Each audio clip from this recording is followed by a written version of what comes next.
This is Jerome Corsi reporting for WND.com. It's Jerome Corsi reporting for WND.com. An article I've just written in WND addresses some of the immigration and naturalization files that were prepared for Barack Obama, the Kenyan, came to the United States in 1959 to study at the University of Hawaii, the father of the President, Barack Obama II. Now, I started researching this with David Moranis' book, the Barack Obama Story, and decided I've looked at these files in the INS before, but Moranis on page 162 and 163 of his book refers to these INS files, and in particular a memo that reports some statements from a Mrs. McCabe, who was a foreign student advisor at the University of Hawaii, who advised Barack Obama, the Kenyan, when he was there. And the only point that Moranis makes, of course, Moranis was trying to write a book that was going to be helpful to Barack Obama, although it's produced many, many issues for the president in terms of lies the president has told about his biography, etc.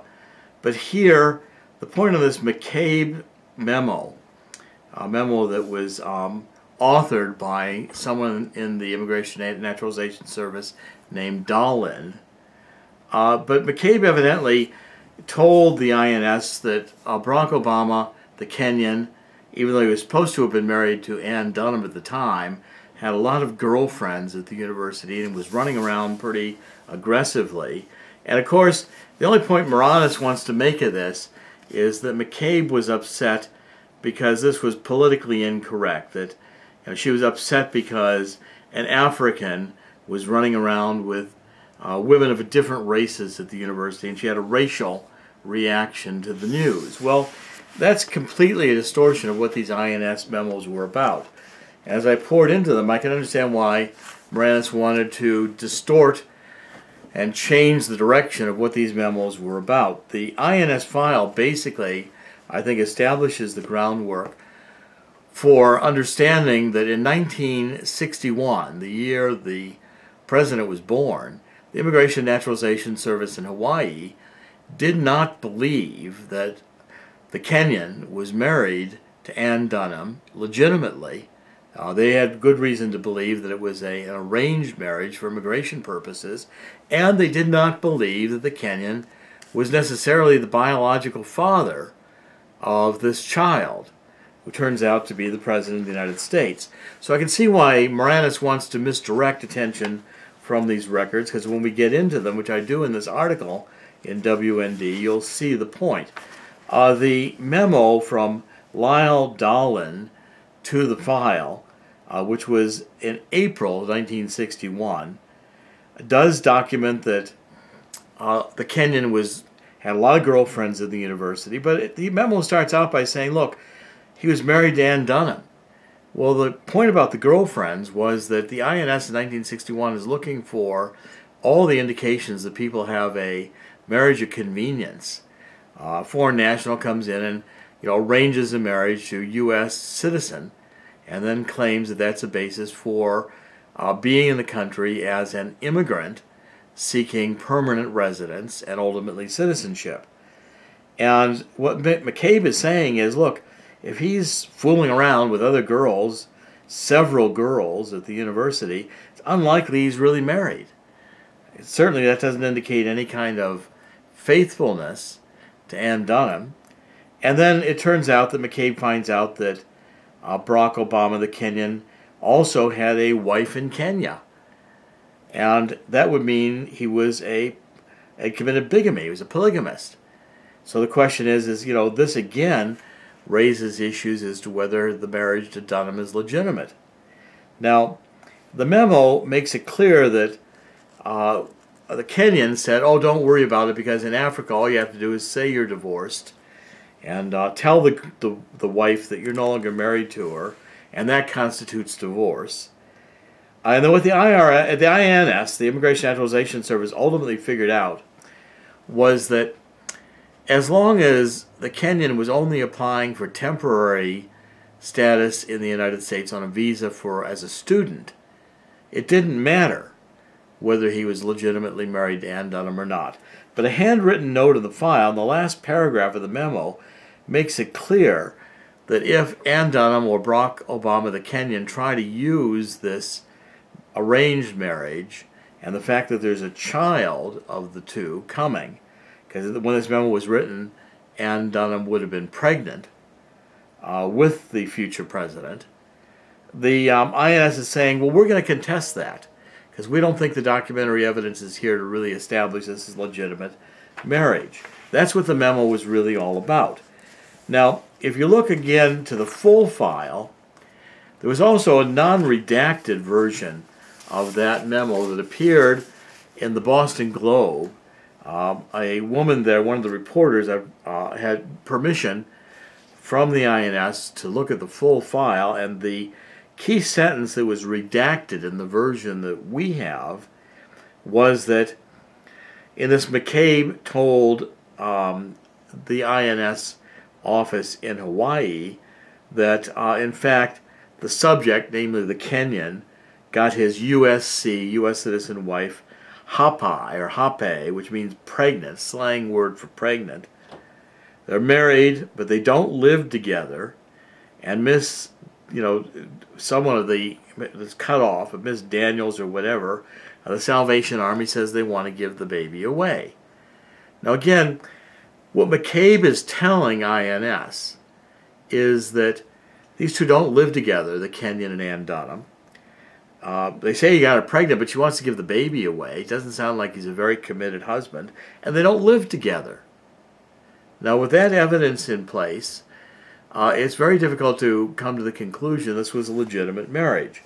Now, as we go through the entire file, in addition to this Dahlin memo, on August 31st, 1961, the Kenyan, Barack Obama, filed an application to extend his stay as a student in the United States because it's interesting, but his initial visa here was expiring about August 8th or 9th in 1961, which would have been actually 4 or 5 days after the baby was born.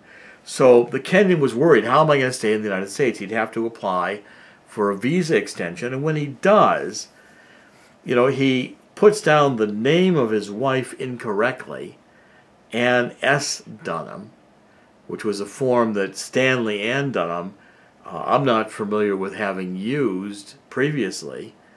And the line for name your children, Obama, the Kenyan, doesn't put down any children. This is August 31st, 1961. The baby would have been born on August 4th, 1961. How could he forget and neglect to mention the child? Unless, of course, it's not his child or it's not particularly relevant to him.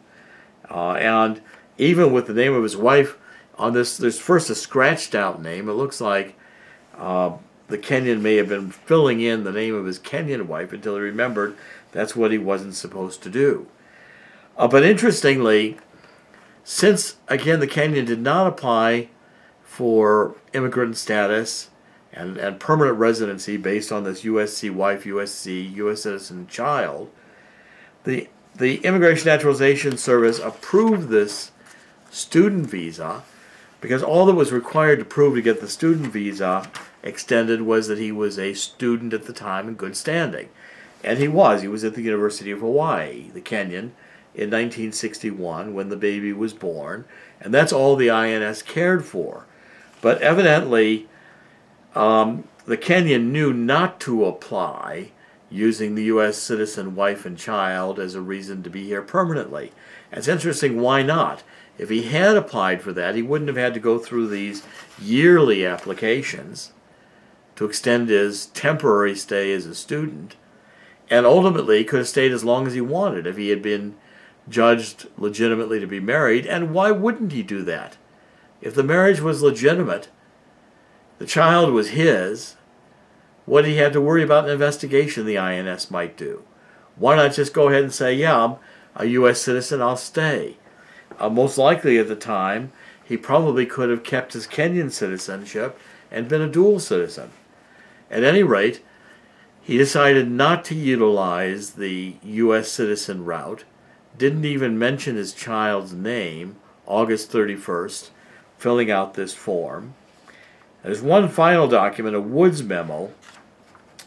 William Woods writes in here, the Obama supporters have used this memo to say, oh, it proves that Obama was married and the child was his, because it says the first word, claims to intend to attend the University of Hawaii for at least one more year to get a Bachelor of Arts degree in economics. In other words, what Woods is doing is recording in the file claims what the Kenyan told him. Nothing that he's validated. He then says he spoke, the U.S. citizen's spouse is going to go to Washington State next semester. Again, this memo is dated August 31st, 61, the date of the visa extension application.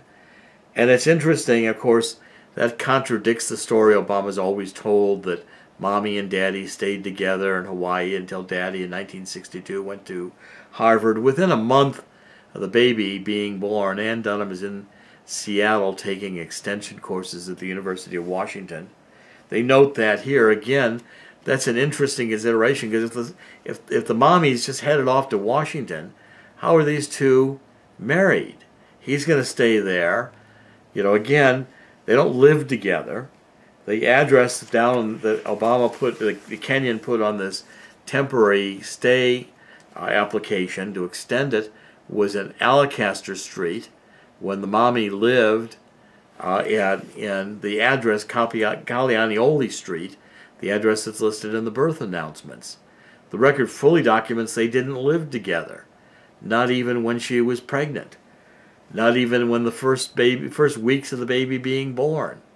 And by the way, as a footnote, it makes all the statements that Neil Abercrombie and others have given. They saw this little family together, the Kenyan, Dunham as the mommy, and little future president. It's not possible if she was already split to go to the University of Washington almost immediately upon the baby being born. This Wood memo ends by saying the mother lives with the parents and not with the Kenyan. And at the bottom again is a little note, just like there is on the Dolan memo, saying that all these factors are no reason to deny the extension of a temporary visa. That's what these documents are all about. The INS is saying, look, we don't think this Kenyan is married to Dunham. We don't think this is his baby. We don't know whose baby it is. They're not living together. They have no indication. He's got girlfriends, you know, all over the University of Hawaii. They have two different addresses, and they want to give the baby away to the Salvation Army. And she's going off to the University of Washington in Seattle. So they're basically, the INS, saying, we're going to contest all this. We think it's a fraud. The only reason the INS didn't contest it was because Obama, the Kenyan, didn't press the issue. And I'm maintaining here that the INS's suspicions are really what are these files are all about.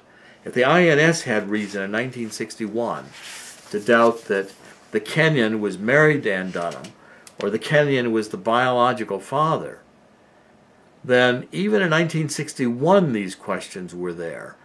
The careful reading of this file, as I point out in the article, is much more consistent with a cover-up. In other words, that the Kenyan agreed to be the stand-in dad for an unspecified and unnamed biological father, who could have been anyone. Frank Marshall Davis as Joel Gilbert in his DVD as the candidate, some unspecified candidate. We don't know. The point is that we don't have documentary evidence outside of the birth certificate that's been filed on the White House website, long form on April 27, 2011, that this, in fact, the Kenyan is the biological father. And if that document is a fraud, if it is a forgery, as Sheriff Arpaio's cold case posse law enforcement investigations determined, then the documentary evidence that the Kenyan is the father is lacking. And the possibility remains that this was all a cover story to hide some embarrassing fact the family didn't want known at the time, especially with Hawaii law allowing the family to go in and register as a birth, an unattended birth, that may have occurred overseas, because the Hawaii Department of Health did no checking of the information that was filed by the family. The address filed was the grandparents' address. The filing, the registering of a birth, and I've been maintaining all along that the family did register Obama's birth in 1961. But again, there was no documentation he was born in Hawaii. Kapiolani Hospital does not release patient records of Ann Dunham. I have no idea if they even have patient records from 1961. And we find that the newspaper announcements of the birth were triggered simply by registering the birth.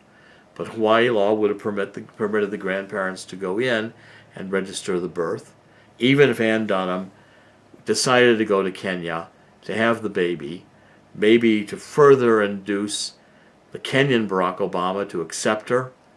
Maybe she had some ideas in her mind that this was going to be her way to save the third world, that she was going to ultimately marry this Kenyan and go back and have a Eva Peron type experience as he became leader of the country with his Harvard PhD in economics, the Kenyan Barack Obama. Who knows? All I'm saying is that's speculation.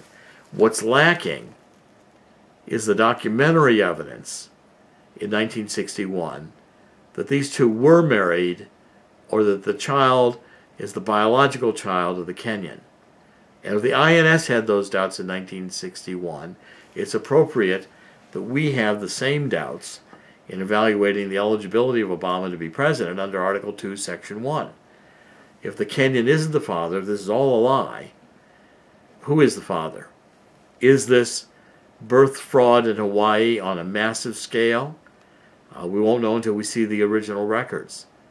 Even if the Kenyan wasn't the father, Ann Dunham may have gone to Kenya to have the child.